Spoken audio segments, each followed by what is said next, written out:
We take pretty seriously our work and our obligation to diversity and inclusion. And so we have an office of diversity and inclusion, and I'm the director of that office. And through that work, we operate a number of programs. Some of these programs are focused on students, broadening participation specifically, increasing the number of BIPOC and LGBTQIA students who enter STEM and remain in STEM. I would say that it was probably my experience with the Knapsack Institute that really helped me see these issues in a way that was helpful for us to work with them, right? So it gave me some language to talk about white supremacy, about systemic racism, about systemic inequities. You know, a lot of these are things that I've learned and knew through my work, you know, anti-racist work over kind of my lifetime. But it was really important in the workplace to have a framework to talk about these things, right? To not just understand it at a gut level, but to have words and phrases and agreed upon terms that make it possible to talk with others about it. And so the Knapsack Institute really changed for me the way in which I talked about these issues at work. So I started in my job as Director of Diversity and Inclusion in 2015. I took the Knapsack Institute in 2018. And so for those first 3 years that I was in the job, or 2.5 years, I had an idea of what we needed to do, and we did some work. We did some really good work, I think. But after the Knapsack Institute, I really came back with a set of tools that made it possible for me to create a better, going blank on the term here, a better operating plan, a better strategic plan for the next few years. And that has been really helpful. We've used that plan quite a bit.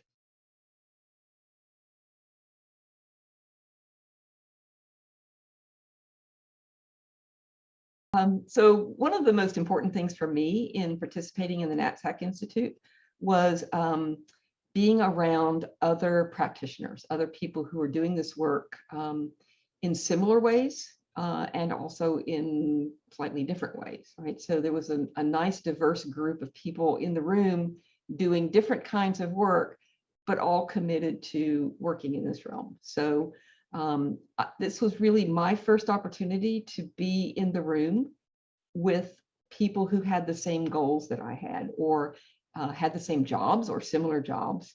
It was really the first time that I was able to meet with people and hear from them about what they're experiencing and what worked for them, what didn't work for them.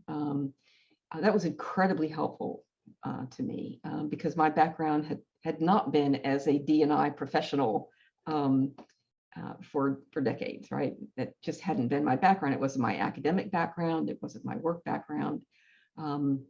And so it was helpful for me to be around people who had much more experience in this realm than I did. Really valuable part of the Knapsack Institute was the part of the Institute is creating a plan, you know, something to take back with us to our workplaces. And so I left the Institute with a really good set of ideas and plans for what I wanted to do when I went back to work. And so I was able to go back and spend some time creating this plan, and quickly realized that I felt like I needed even more information, right? And so it led me to the Matrix Center's graduate certificate, because I wanted to have a little bit more of an academic grounding in this work as well. But it also turned out that the courses that I took on power and privilege, on gender and sexuality, were also really helpful for me in further developing our strategic plan for working in this realm. I can't emphasize enough how much that research and that reading and the writing that I did in those courses really helped me clarify what it is we needed to do in our workplace. It was just really, really helpful. And so I'll just give a couple of examples. I knew that we needed to have a policy in place in our workplace for gender transition. I knew this was going to be something that was going to come up. And what I didn't want, and this is something that actually it came up in a conversation at the Knapsack Institute, what I didn't want was for an employee to walk into our offices and say, I want to transition, and for us to look, what, right? We didn't want to be surprised. We didn't want the person to feel as though they were bringing us something that wasn't, easy for them to do. We really wanted this person to feel that we were prepared, that we had a plan, that it was going to go smooth, and that we were really excited about supporting them. And so, using the information that I learned from the gender and sexuality course in the certificate program, the conversations that we had at the Knapsack Institute, it really helped me formulate a plan, a gender transition plan for our workplace. It didn't take very long because some of the other skills that I learned through the courses and through the Knapsack Institute was how to socialize these kinds of things, how to talk to people about what it is we want to accomplish. So I used those skills in talking with the other directors at the observatory and the managers, and sort of saying, this is why it's important for us to have this plan in place. These are the kinds of things that we have to address. And that importantly, we needed everybody on board. Everybody needed to be on board with this. And I mean, I will say, I think it's a combination of using the skills that I learned at the Institute and the class, and working for an organization where this was going to go well, right? But it did. It went pretty quickly. We were able to go from no plan at all through creating a plan, through getting management on board and fully supportive, and then socializing it at the observatory, making sure everybody knew what this meant. We got the whole thing done in about 3 months, which, I don't know, to me, that seems extraordinary. Having been in an academic background, working at a university, that was astonishingly fast. We did get questions, but we got no resistance, right? It was like, okay, yep, we need to do this. And so I credit the Knapsack Institute, the people that I worked with, and conversations that I had with faculty, with helping make this a process that I felt comfortable working through. So that's just one example of the many ways in which I genuinely benefited from attending the Knapsack Institute, from participating in the courses, from talking with other people and other experts and people who are really passionate about this work.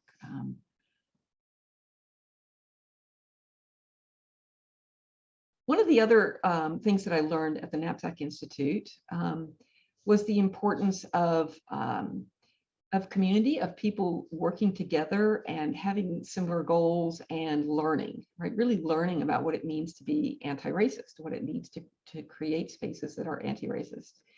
And part of that was just being empowered to go back and start using those words, right? So when I went back to work after attending the Institute, I started using terms like anti-racist and white supremacy and just speaking them out loud.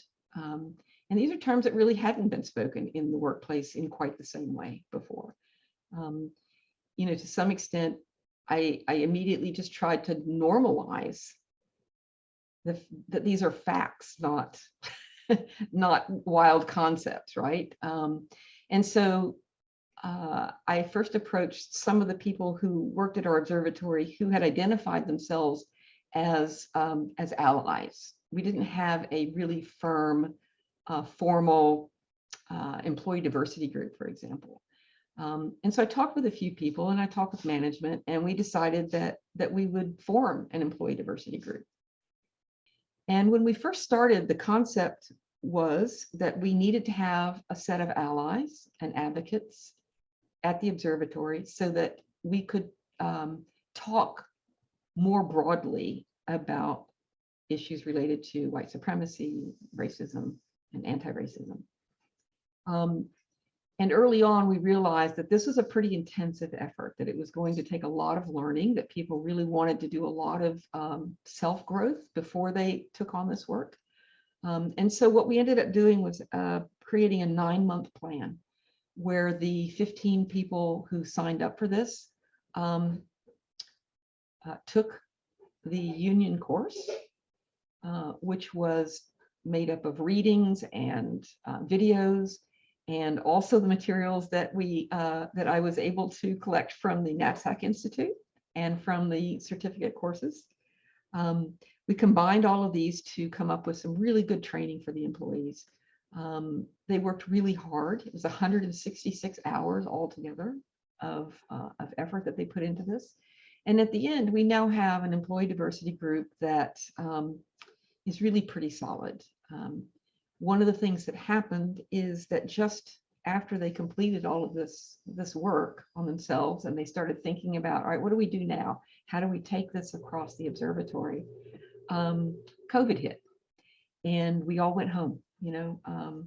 All 600 plus employees went home, and most of us are still home.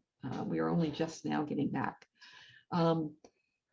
So that was kind of traumatic for a lot of people. What do we do? How do we do our work? How do we manage our families? How do we do all of these things? And the employee diversity group really quickly stepped in and said, okay, we can help with that, right? We can help have some conversations around this. And they did. And then the summer came, and George Floyd was murdered. And, there was I'm sure you remember, there was a huge outcry, right? There was another huge set of conversations around the country. And we really jumped in that space pretty quickly, and the EDG really worked hard. And so we talked very, very clearly and openly about racism, about its impact on society and on the workplace. And that's a kind of an extraordinary thing, I think, for an agency to do, especially a federally funded agency, to just say, you know what, we are part of society. We're not an entity that is standing independently of what goes on in the world. The people who work for us are out in the world for most of their lives, right? And we can't ignore these things. So we have since then, part of the plan that we have is that we have weekly talks that we talk about as DE&I and also social justice. We just talk about these issues very openly almost every single week. We get reasonably good attendance, but most of all, I think that we've shifted very much this idea of being an academic organization, a research organization that is standing apart from the world. I don't think we view ourselves that way anymore. I think that we very strongly view ourselves as being in the world, that our staff members are in the world, and perhaps even more importantly, as a federally funded agency, we have a responsibility and an obligation to operate equitably and fairly and with a sense of justice in the world. So there have been a number of things that we have shifted on, a number of ways in which we are now operating out in the world in ways that we did not. And so a lot of that, I really have to credit the Knapsack Institute for starting me on that path of feeling empowered to just speak truth, to just say it.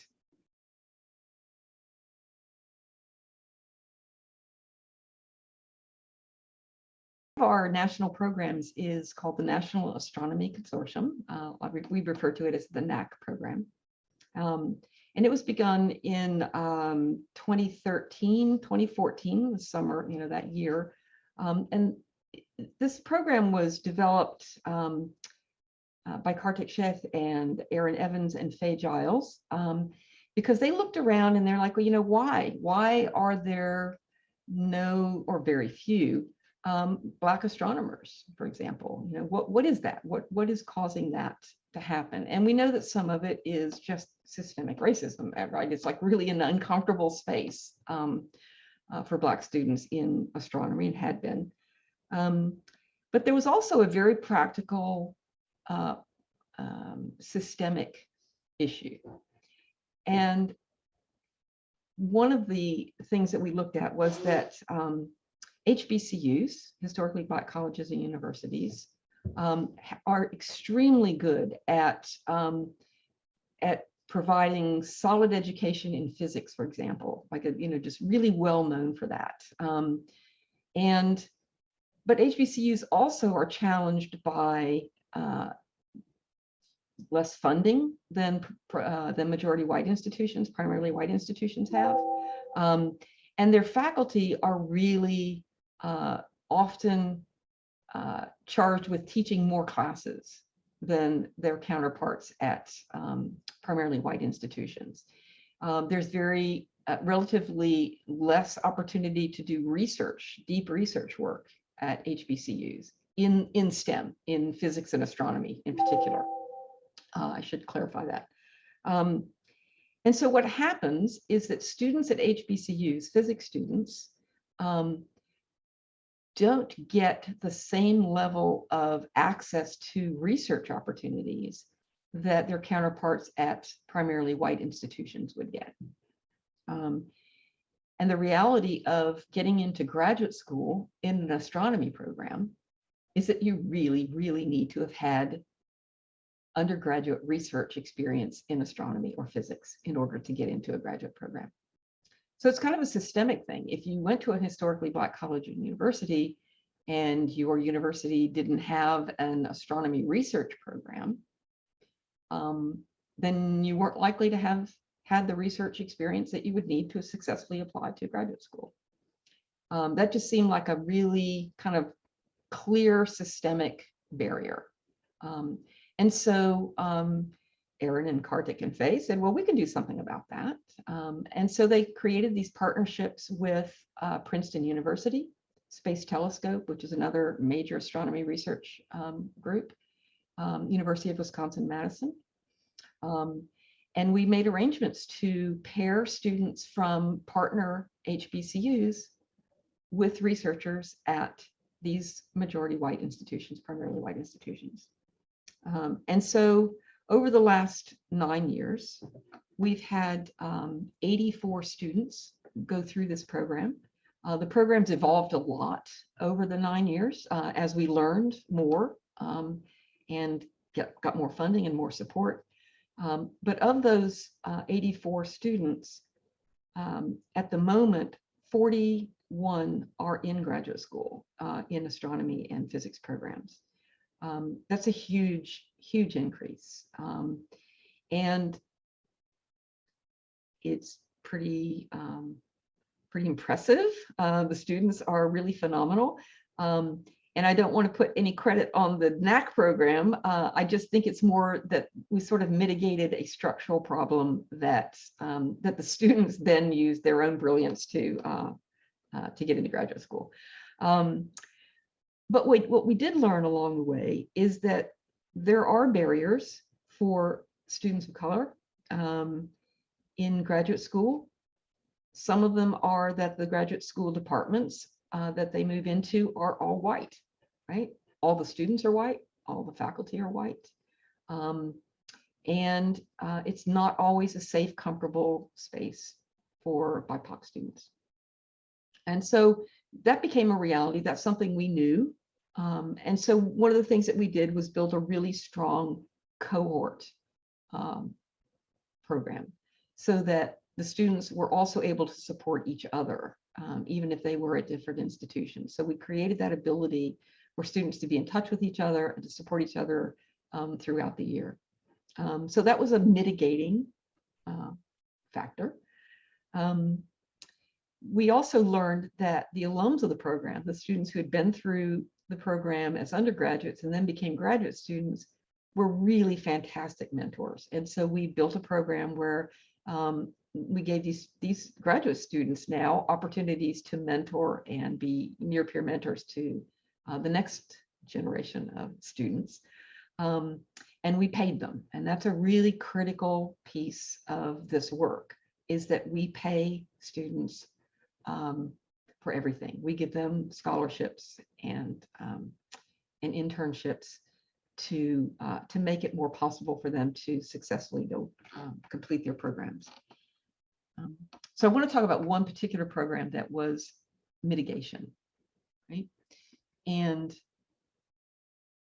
when students are accepted into graduate programs in STEM, they all get a package from the department that includes tuition paid for and a sort of livable stipend. But what doesn't happen, there are two things that happen that are challenging for students. One is there's no relocation offered, right? None of the schools, none of the graduate programs in astronomy and physics offer relocation packages to graduate students. So we very quickly, when our first students started going into graduate school, we're getting calls and emails saying, I got accepted, this is great, you know, I start in August, I have to be there and I can't get there, right? And so we were quickly trying to mitigate that. What can we do? And so we would create opportunities for the students to earn money or just give them money so that they could get to the schools. So that's a systemic issue at universities that we were able to mitigate, but really needs to be fixed. And I think that it has its roots in white supremacy. I think it has its roots in the idea that people who go into STEM have family resources or have social resources to do this. There's an assumption that's made that isn't really accurate in today's world.